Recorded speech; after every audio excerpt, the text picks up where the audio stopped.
It's Around the Henny, brought to you by the all-exclusive network, Mogul, Eddie Law. We're going to start you off with a shot. Yes, sir. Let's get it.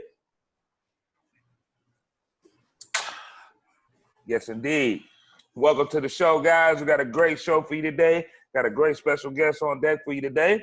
Yes, sir. But, man, it's up, man. How you feeling, Eddie Law? Man, I'm feeling good, man. I'm in the neighborhood. You know, I'm feeling good. You know what I mean? Hey, big about solidiness. Yes, sir. And we're going to fire this thing on off, Imp. You know, I got the nice Signal Battalion coin from Fort Gordon. Okay. Shambles. Shambles upon me, but I have more. Shambles. I go with the airborne coin. Okay. Airborne coin. All right. So we're going to start it off. Heads or tails? Call it in air. Heads, baby. You already know. It's heads. It's heads. So I guess you can ask me a question. Or I can go on with my question. It don't matter. All right. Now, you know, I'm gonna let you ask your question. Okay. I'm feeling generous. Thank you. Feeling generous. Okay. So, which team in the NFL during the last 20 years has the least amount of playoff wins? Oh my God. And hold on. Say it again. During the last 20 years in the NFL, which team has the least amount of wins? Wins, period, or in playoffs? In the playoffs. Oh man. Shit. The Bengals. Final answer? Yeah. No, it's the Cowboys with 3. Oh, the Cowboys is trash. Shambles. You know I had to throw some shade. You know I had to throw some shade on them boys, you know what I mean? All right, man. I gotta take a shot for that. It's all good. No worries. Yeah, it's in the neighborhood, baby. That's how we doing it. So what we talking about today? You know, it was something that was threw across my desk this week, and I was just, wondering, how would you feel about this? Are you going to send your child to school when school resumes? Because the president's saying that he wants school to start back. They're trying to do all this other stuff to make school start back. But right now, us as civilians and citizens, we can't even get it right. So what makes you think that the kids are going to get it right? But that's what I'm going to propose to you right now. All right, my answer is no. Until the good Lord starts showing that it's time to go back out and send my kid to school, I'm not sending my kid to school, bro. Like, Corona is getting worse. We in no way, shape, or form should be sending the kids to school, or if we can help it, really sending people to work unless it's super essential. Yeah.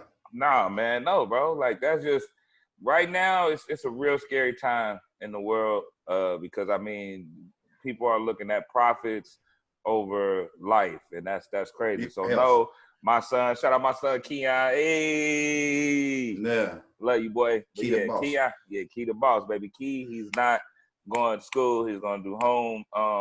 They gotta, thankfully his district, they was like, yo, no kids is coming in anyway. You know what I'm saying? So, but yeah, bro, nah, man, I definitely don't think it's a good idea to have the kids go back right now. Right now, man, we just need to focus on flattening the curve, man. People not going out as much as possible. Kids not going, because kids do all type of stuff anyway, like touching stuff, and it's just like, man, no, man. And they're more susceptible to it, kids and older people, I do believe. But I mean, a lot of people dying from it, man. So no, short answer is no. What do you think? Well, I'm gonna say this. Only how I would feel comfortable with sending my kids back to school is if it is strict rules in place. And I mean expulsion. I'm talking about not S-37s or whatever they was. S-37. Schools. Emergency removal, baby. Emergency removal. Like, you wonder why I know that. But at the end of the day, like, if it's not strict rules in place, and some of these parents already can't control their kids. I see it at the Walmart, at the mall, and things like that. So they're not listening to the parent. What makes you think they're going to listen to the teacher or even anybody in the school system? Like, okay, if one of the rules is, and this is me just making something out, out of the air. If, you take off your mask or, stuff like that, you are getting emergency removed, you getting quarantined, and, you're not going to be able to come back to school for a certain X amount of days. But some teachers are not going to abide that, and some students damn sure not going to abide by it because we see the way America is coming up with the kids and all this other stuff that we got going on.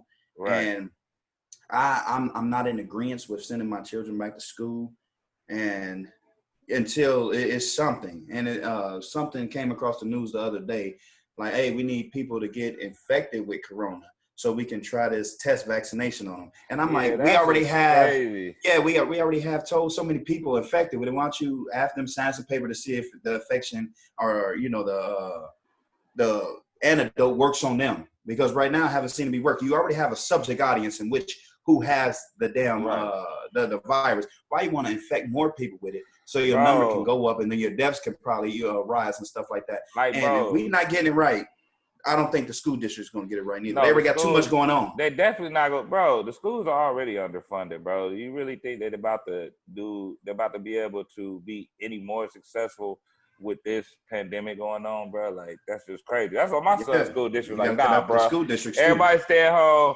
We gonna figure it out, bro. Like it's definitely a scary time right now, man. But I'm just glad that at least some of these schools are saying like, no, we're gonna listen to the Center for Disease Control. Like, how do you like just say like, nah, bro, we know that the expert said this, we ain't rocking with it. Yeah, like what? nah, we gonna try our luck. Like we gonna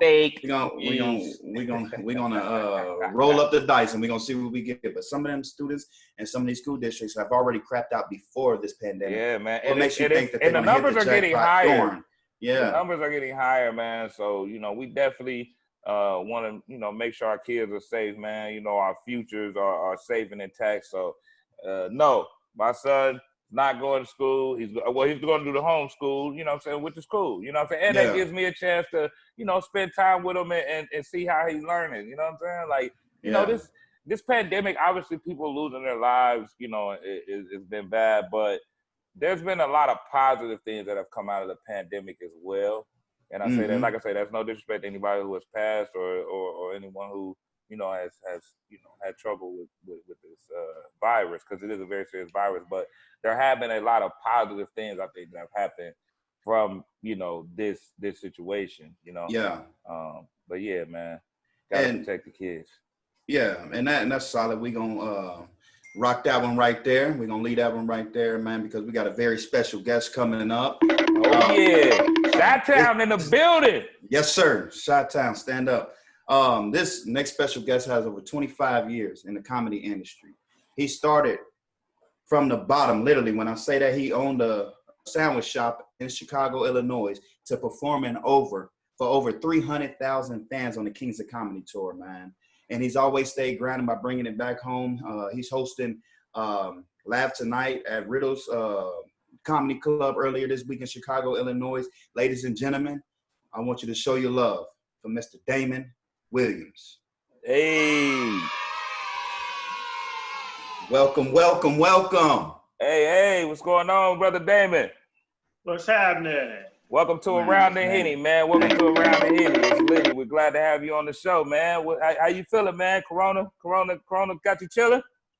Actually, man, we are in phase 4 in Chicago, so we've actually been doing shows. I had shows last night. Yeah. With limited capacity, but it was still fun to be out doing comedy in front of people instead of doing it like this on the Zoom.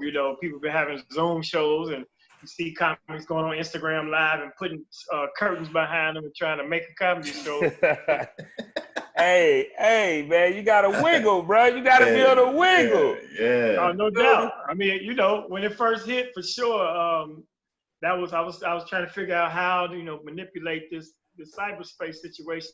And so I did a couple of them. Some of them where they just had you just film something and send it in. It's just you talking to you. So that it just felt good to, even though we have limited to 50 people, to have an audience. Yeah. Nah, that's fact. You need that feedback. That's fact. So look, we're gonna get this thing started, man. You know what I'm saying? So my first question is, do you believe in reparations?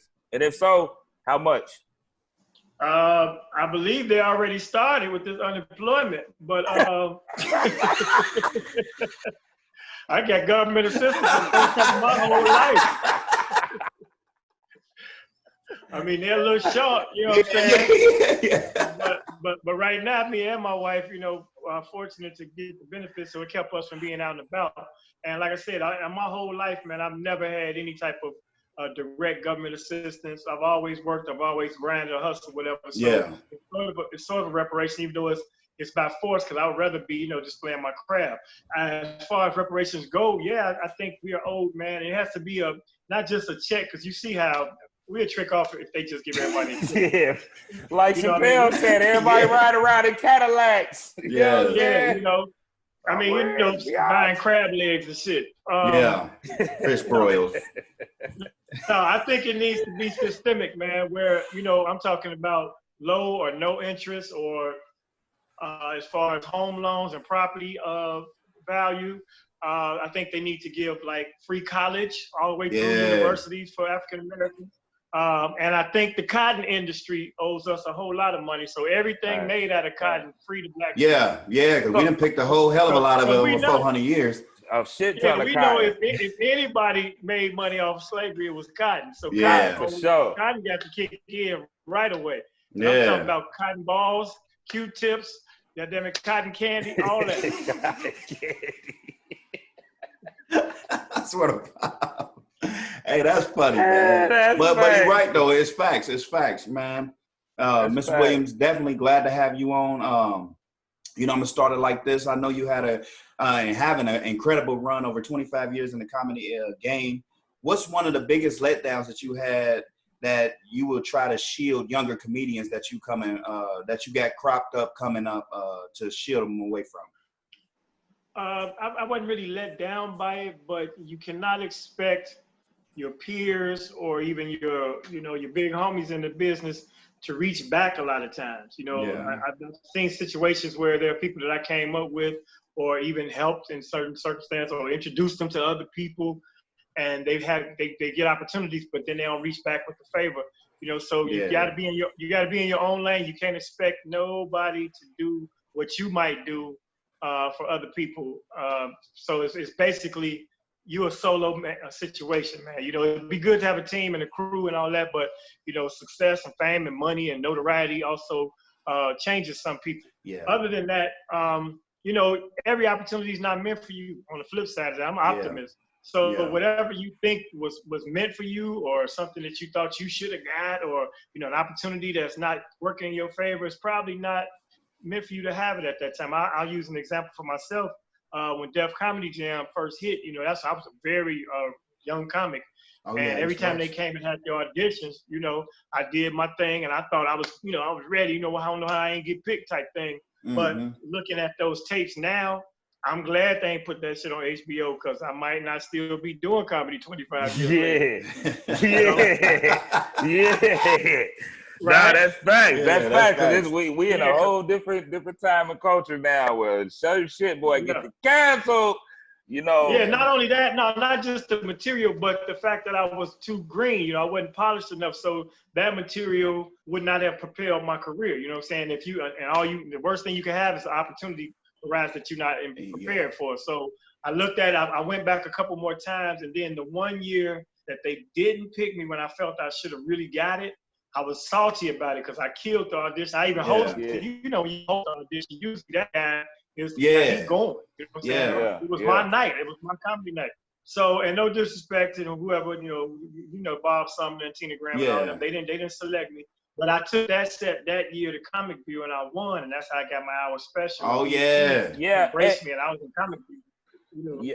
And like, I've been on comedy. I was on Comedy 11 seasons afterward. Yeah. Exactly. And that was in 1994, right? You did Comedy View. Like, how has like the comedic game evolved since '94? Like, like what do you think is the biggest, like change that you saw, for the better or for the worse? Well, I can tell climate change, man. I mean, first of all, I came up in like what would be a Renaissance era of comedy, because comedians, of course, were traveling around. They were doing the Chili circuit. They were doing, you might see a black comedian every once in a while pop up on a late night talk show. Comedy Central might have 2 or 3 corny brothers on one of their white shows. No, seriously. Yeah. No, true story. And then Def Comedy Jam came and changed the game, and it made opportunities. So what it did is it opened up comedy enterprises around the country, and it wasn't just like mainstream comedy clubs because they wasn't booking us yet. Until now, they book us because we sell tickets. So everybody had to become entrepreneurs and figure out how to do it themselves, and that really created a circuit for us that we still eat off of today. It set the mold for that. But fast forward, so from the early 90s through early like 2000, that thing was kicking. So was colleges. The college market was all the comedians were famous to the college students. So homecomings and all that was banging. Well, right after that, it kind of fell off. Hip hop kind of came in stronger for schools. They want to see music artists, and all the shows went away. Def Jam, Comic View went away. So now, this era, you have to get popping on social media.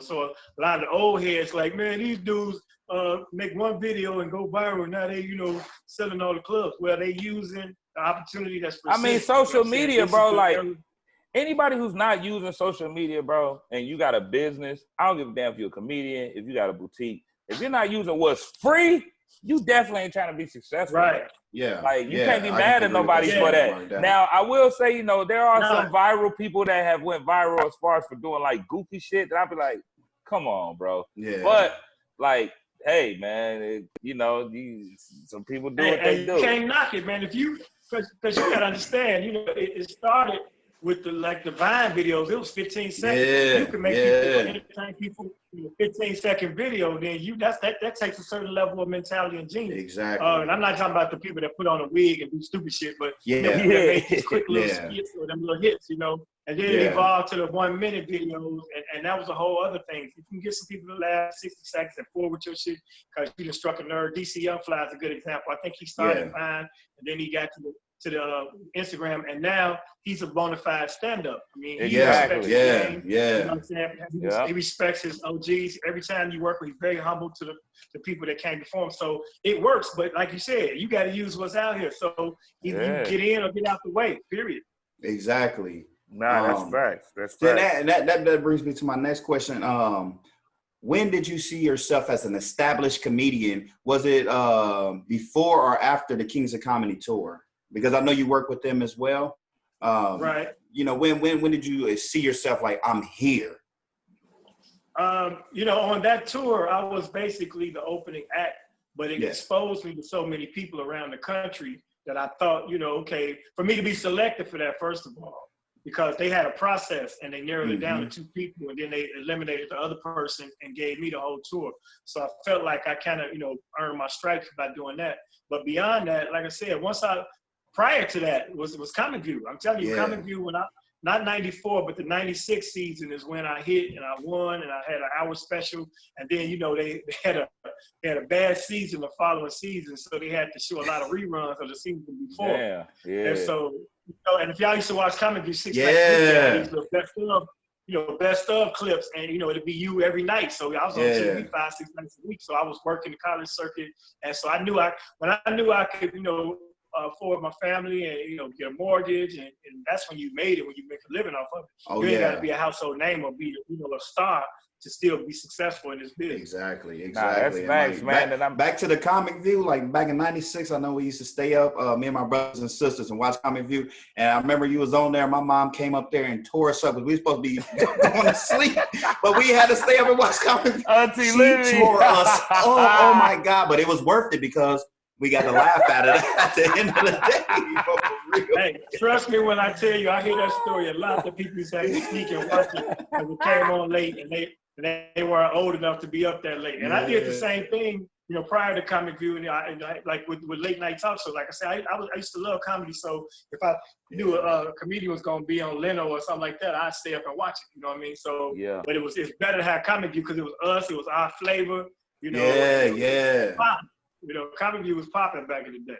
Yes, sir. Yeah. And obviously, man, you from the Chi, man. You know what I'm saying? Like, a lot of dope talents come out of there, comedians and artists. I got a bro down there in Chicago, Dion does comedy. He does a lot of stuff, help feed the homeless and stuff. Dion's dream. Shout out Dion. But like, Chicago is dope, right? Yeah. Who's the dopest artist to come out of Chicago? Dopest artist? Artist, like if you had, Let me just say it, and it's fucked up, but it's R. Kelly. I mean, Yes, Lord.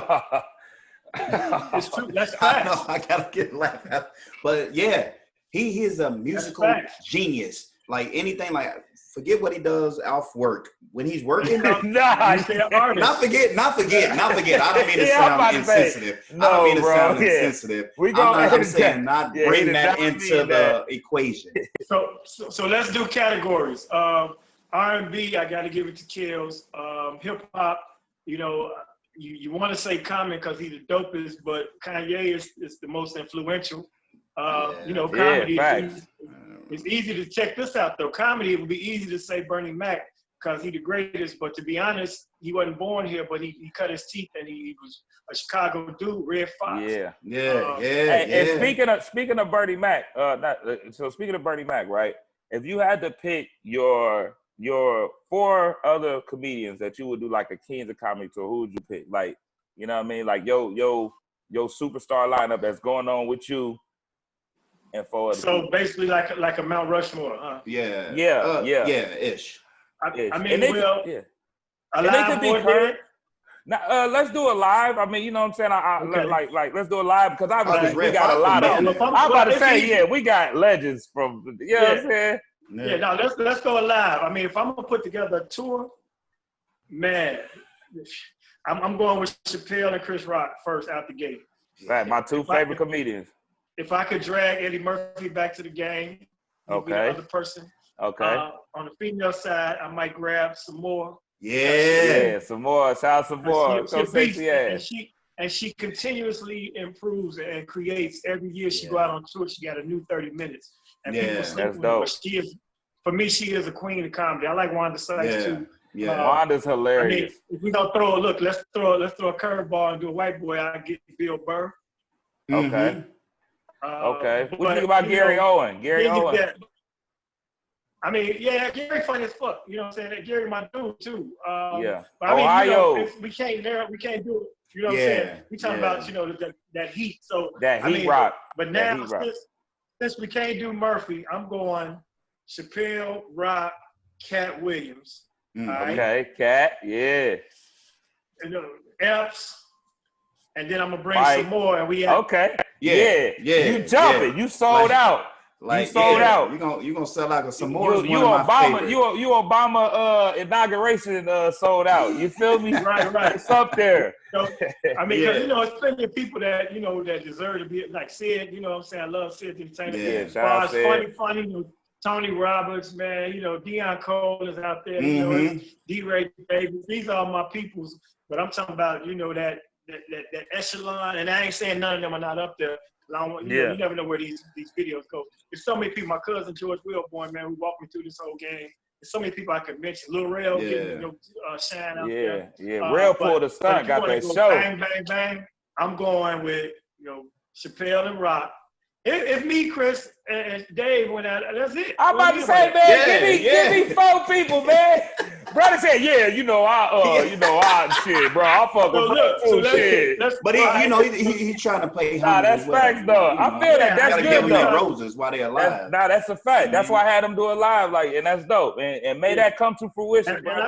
I've sat and watched interviews at times, and it's like sometimes you be waiting on your name to drop. You're like, okay, I know. Brothers dropped everybody name. So I ain't want to leave none of my peoples out, and I did. I left a lot of people out, man. But for that bang bang, let's go. I mean, let's just run that. Hey, you keeping it 200. You keeping it 2 Virgils. Yeah, me, Chris, Dave, and some more, and let's go. Yeah, and that's solid. Man. That's solid. And talking about just giving flowers and things like that. I know working with Tom Joyner, learning from him. And having him being like, a mentorship in a radio game and even, just probably in life. How impactful was that? And what great lessons did you learn from him from the time on his show? Man, let me tell you, that has been a lifelong pursuit in sort of ways because Tom really became famous in Chicago. Mm-hmm. So Tom started AM radio here in Chicago when I was a kid. Like, my mother used to listen to Tom Joyner in 3rd, 4th grade. I was growing up. So it's the time during the morning. after that, before it was even national, he had a local joint here. Then he started going to Dallas and Chicago, doing the same 2 shows a day. He would do the morning show here and then go to Dallas in the afternoon, or vice versa. Yeah. So I watched all of that. Then he started doing the nationally syndicated, and he was doing them sky shows, and that was a live broadcast. And he had come to Chicago. And, I'm just fresh in the game, but I wasn't sky show material.